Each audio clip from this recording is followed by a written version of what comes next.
نحمده ونصلي على رسوله الكريم أما بعد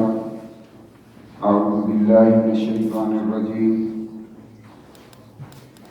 وأقيموا الصلاة ولا تكونوا من المشركين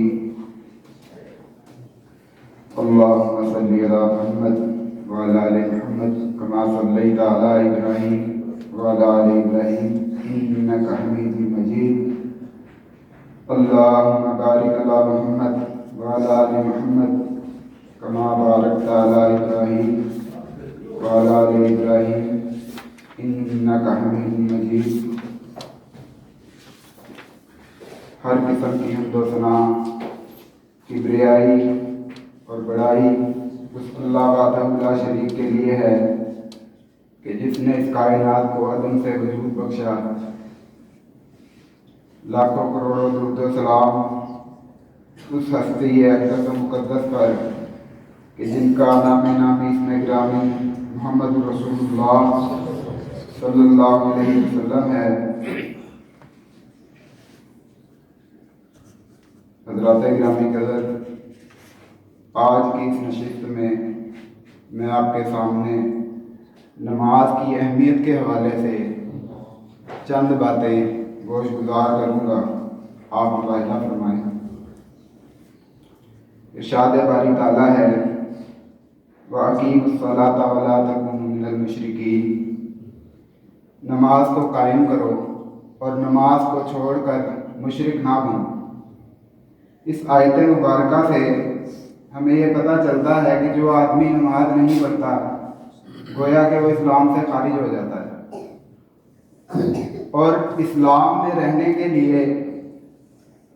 نماز کی حیثیت اسی طرح آپ سمجھ لیں کہ جس طرح انسان کو زندہ رہنے کے لیے آکسیجن کی ضرورت ہوتی ہے، اسی طرح آدمی کو ایک مسلمان رہنے کے لیے نماز کی ضرورت ہوتی ہے۔ نماز دین کے اراکین میں سے بڑا اہم رکن ہے۔ حدیث شریف میں بھی آتا ہے بنی الاسلام علی خمس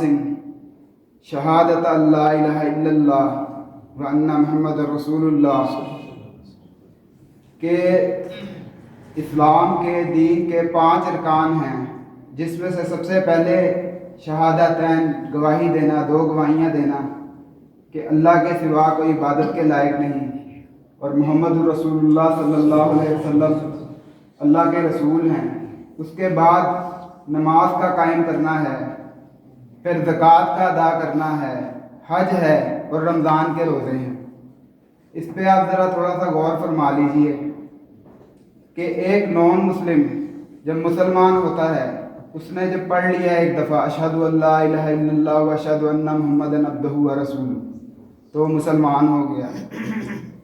اور ہم مسلمان کے اگر پیدا ہوئے ہیں اور ہم جو لوگ اذان کا جواب دیتے ہیں اور نماز پڑھتے ہیں، تو یہ بار بار یہ کلمہ جو ہے اذان کے جواب میں بھی دہرایا جاتا ہے اور تشہد میں بھی دہرایا جاتا ہے۔ یہ کلمہ ایک بار بھی اگر آدمی پڑھ لے نا تو وہ مسلمان ہو جاتا ہے۔ اس کے بعد اب اس کے اوپر جو 4 چیزیں فرض ہوتی ہیں وہ نماز، حج، روزہ اور زکوٰۃ ہے۔ حج ہر کسی پہ فرض نہیں ہے، حج صرف صاحب حیثیت نے کرنا ہے اور وہ بھی زندگی میں ایک بار فرض ہے۔ رمضان کے روزے سال میں 29 یا 30 فرض ہیں، اس کی بھی گنجائش موجود ہے۔ اگر آدمی بیمار ہے یا سفر پر ہے تو وہ بعد میں رکھ لے، اور اگر کوئی ایسی کیفیت میں پہنچ چکا ہے کہ اس پہ بہت زیادہ ضعف آ گیا ہے، بڑھاپا آ گیا ہے یا کوئی ایسی بیماری لاحق ہو گئی ہے، تو اس میں بھی گنجائش موجود ہے کہ اس کا فدیہ دے دے۔ زکوٰۃ صاحب نصاب کو لگتی ہے، وہ بھی اتنے پیسے، اتنا مال اس کے پاس موجود ہو کہ اس پہ سال گزر جائے تو پھر وہ اس کی زکوٰۃ دے گا۔ ہر کسی کو زکوٰۃ نہیں لگتی۔ اور اسی طرح حج بھی ہو گیا، زکوٰۃ بھی ہو گئی، رمضان کے روزے بھی ہو گئے، تو رہ گئی پیچھے نماز کہ جو 5 باری ہم نے پڑھنی ہی پڑھنی ہے۔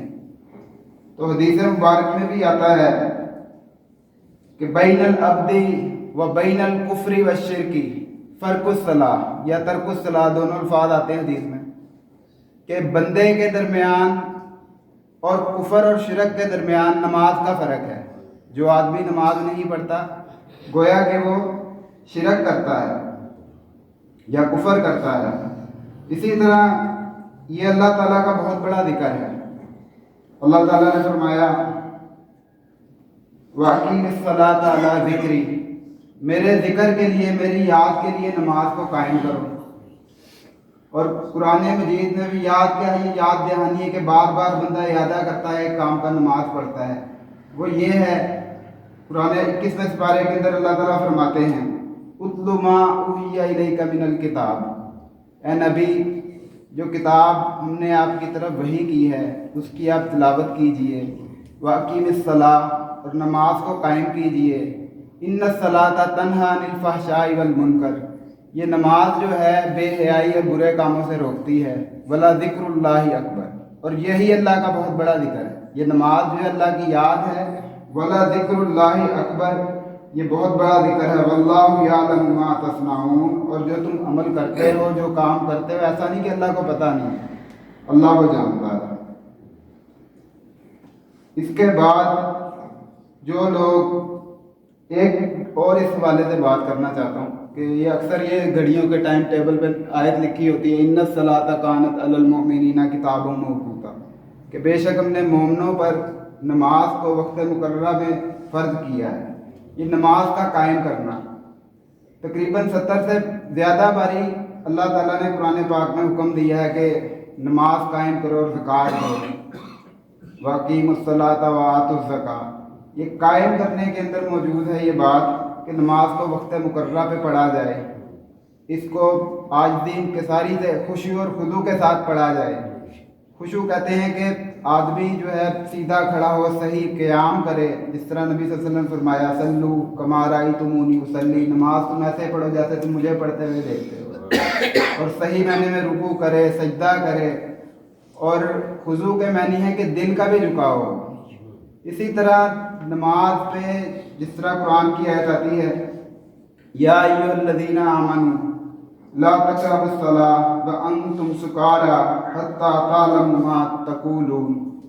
کہ اے ایمان والو، یا ایھا الذین آمنوا، اے لوگوں جو ایمان لائے ہو، لا تقربوا الصلاۃ، تم نماز کے قریب نہ جاؤ یہاں تک کہ تم جان نہ لو کہ تم کیا کہہ رہے ہو۔ تو استاد محترم شیخ اصغر بہیج صاحب رحمۃ اللہ علیہ جب ہمیں پڑھاتے تھے تو اس آیت کو پڑھ کے بتایا کرتے تھے کہ میرے استاد عبداللہ بہاولپوری رحمۃ اللہ علیہ اس آیت کے ضمن میں فتویٰ دیا کرتے تھے کہ جو آدمی نماز کا ترجمہ نہیں نہ جانتا وہ پہلے نماز کا ترجمہ سیکھے اور پھر نماز پڑھے۔ کیوں کہ وہ جانتا ہی نہیں کہ میں اللہ تعالیٰ سے کیا بات کر رہا ہوں۔ جب آدمی پڑھتا ہے سبحانک اللہم و بحمدک و تبارک اسمک و تعالی جدک و لا الہ غیرک، تو اگر تو اس کو اس کا مطلب نہیں پتا تو گویا کہ وہ جانتا ہی نہیں، وہ نشے کی حالت میں پڑھ رہا ہے۔ اسی طرح پڑھتا ہے التحیات للہ والصلوات، تو اس کا ترجمہ معنی اور مفہوم پتہ ہونا چاہیے، یہ بھی خشوع کے اندر شامل ہے۔ اسی طرح اگلی بات کہ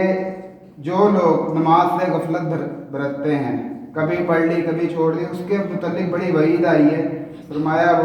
فویل للمصلین الذین هم عن صلاتهم ساہون، ان لوگوں کے لیے ویل کی وادی ہے یا ان لوگوں کے لیے ہلاکت اور بربادی ہے ایسے نمازیوں کے لیے جو اپنی نمازوں سے غافل ہیں۔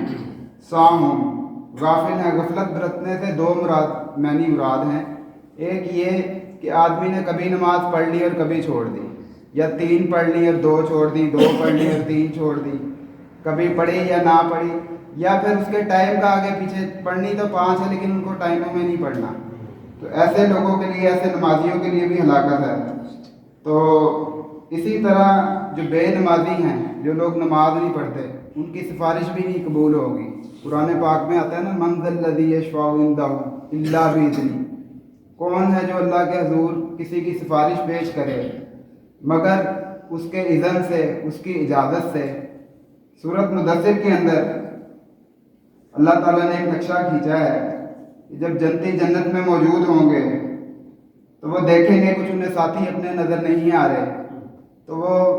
بات کریں گے آپس میں کہ یار ہمارے فلانے ساتھی تھے دنیا کے، دنیا میں تو ہمارے ساتھ تھے، تو یہاں نہیں ہمیں جنت میں نظر آ رہے، تو اللہ تعالیٰ انہیں دکھائے گا کہ وہ جہنم میں جو ہے نا جل رہے ہوں گے، سڑ رہے ہوں گے، تو وہ سوال کریں گے فی جنات یتساءلون، جنتوں میں ہوں گے اور سوال کریں گے عن مجرمین سے،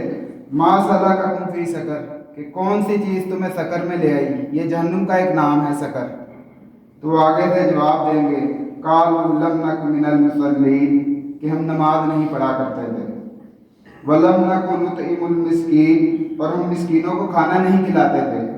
وَكُنَّا نَخُوضُ مَعَ الْخَائِضِينَ، اور ہم فضولیات کے کاموں میں لگے ہوئے تھے، ان لوگوں کے ساتھ جو فضول کاموں میں لگے ہوئے تھے، وَكُنَّا نُكَذِّبُ بِيَوْمِ الدِّينِ، اور ہم قیامت کے دن کو بھی جھٹلاتے تھے۔ ایک تو ہوتا ہے نا ویسے انکار کر دینا، لوگ مانتے ہی نہیں ہیں کہ جی یہ دن آئے گا تو دیکھی جائے گی، اور ایک یہ ہے کہ عملاً انکار کرنا کہ اس کی تیاری نہ کرنا، پتہ ہے مرنا ہے جانا ہے لیکن لگے ہوئے ہم لوگ بس ہیرا پھیریوں میں اور الٹے کاموں میں، یہ بھی انکار کرنے کے ضمن میں ہی آتا ہے۔ حتیٰ اتانا الیقین، یہاں تک کیا ہوا کہ ہماری موت آ گئی۔ ایک نماز نہیں پڑھتے تھے، مسکینوں کو کھانا نہیں کھلاتے تھے، بیہودہ کاموں میں لگے ہوئے تھے، اور قیامت کے دن کو بھی جھٹلاتے تھے، آخرت کی تیاری نہیں کرتے تھے، تو اچانک ہماری موت آ گئی۔ آگے فرمایا فما تنفعهم شفاعۃ الشافعین، کہ یہ ایسے لوگ ہوں گے کہ ان کی اگر کوئی سفارش کرنا بھی چاہے گا نا، فما تنفع شفاعۃ الشافعین، اگر کوئی ان کی سفارش کرنا بھی چاہے گا تو ان کی سفارش قبول نہیں کی جائے گی، یہ ہے بے اعتمادیوں کا انجام۔ اسی طرح سورۃ قلم میں غالباً آیا ہے کہ ایک وقت آئے گا اللہ تعالیٰ اکٹھا کرے گا، قیامت کا دن ہوگا، اور اپنی پنڈلی مبارک سے یعنی کہ حجاب کو ہٹائیں گے اور لوگوں کو سجدوں کے لیے بلایا جائے گا، تو جو لوگ تو دنیا میں سجدے کرتے رہے، اللہ کو مناتے رہے، مسجد کے ساتھ جڑے رہے، 5 ٹائم سجدے کر کر کے انہیں عادت پڑی ہوگی، تو وہ سجدے میں گر جائیں گے لوگ سب، اور جن لوگوں نے دنیا میں اعراض کیا نا، نماز نہیں پڑھی اور انہیں ضائع کرتے رہے، تو وہ کوشش کریں گے کہ آج یہ ساری کائنات، ساری مخلوق کے سامنے جو ہے نا یہ سجدے میں گر گئی ہے، ہم بھی گر جائیں، تو اللہ تعالیٰ جو ہے نا ان کی گردن میں یہ سمجھنے کے سریا ڈال دے گا، وہ گرنا بھی چاہیں گے، جھکنا بھی چاہیں گے، پیچھے کو الٹ جائیں گے، انہیں استطاعت نہیں ہوگی۔ اس کی وجہ یہ بتائی کہ جب وہ دنیا میں تھے نا تو انہیں بلایا جاتا تھا نماز کے لیے، تو وہ نماز نہیں پڑھتے تھے، تو آج ان کو اس سے محروم کر دیا گیا۔ تو اس میں 2-3 باتیں میں نے آپ کے سامنے عرض کی ہیں کہ نماز اللہ تعالیٰ کا ذکر ہے سب سے بڑا، اس کی پابندی کرنی چاہیے، یہ معراج کا تحفہ ہے۔ قیامت والے دن سب سے پہلے جو سوال کیا جائے گا وہ نماز کے متعلق کیا جائے گا، جو اس میں کامیاب ہو گیا تو باقی سوالوں میں بھی کامیاب ہو جائے گا، جو اس میں نامراد ہو گیا تو باقیوں میں بھی ناکام ہو جائے گا۔ نماز میں ترجمے سے کے ساتھ یاد کرنی چاہیے۔ استاد محترم جناب شیخ اصغر وحید صاحب رحمۃ اللہ علیہ، ان کے پاس جب بھی کوئی پڑھنے آتا تو سب سے پہلے وہ نماز کی کتاب جو حی علی الصلاۃ سے لگاتے کہ یار اپنی نماز سیدھی کرو، اس کا ترجمہ پڑھو جب، تاکہ آپ کو پتہ چلے اللہم بعید بینی و بین خطایا کا کیا مطلب ہے۔ تو نماز کو ترجمے سے یاد کرنا چاہیے، اسی طرح باقی جو ہے معاملات کو درست کرنا چاہیے۔ تو اللہ تعالیٰ جو ہے ہمیں صحیح معنوں میں نماز پڑھنے کی، سمجھ کے پڑھنے کی توفیق عطا فرمائے، اور جتنے مسلمان بیمار ہیں انہیں صحت کاملہ عطا فرمائے، اور جو وفات پا گئے ایمان کے ساتھ چلے گئے ان کی مغفرت فرمائے۔ اللہم اغفر للمؤمنین والمؤمنات والمسلمین والمسلمات الاحیاء منہم والاموات۔ ربنا ظلمنا انفسنا وان لم تغفر لنا وترحمنا لنکونن من الخاسرین۔ اذهب البأس رب الناس واشف انت شافی لا شفاء الا شفاؤک شفاء لا یغادر سقما۔ سبحان ربک رب العزة عما یصفون وسلام علی المرسلین والحمد للہ رب العالمین۔ سبحانک اللہم وبحمدک اشہد ان لا الہ الا انت۔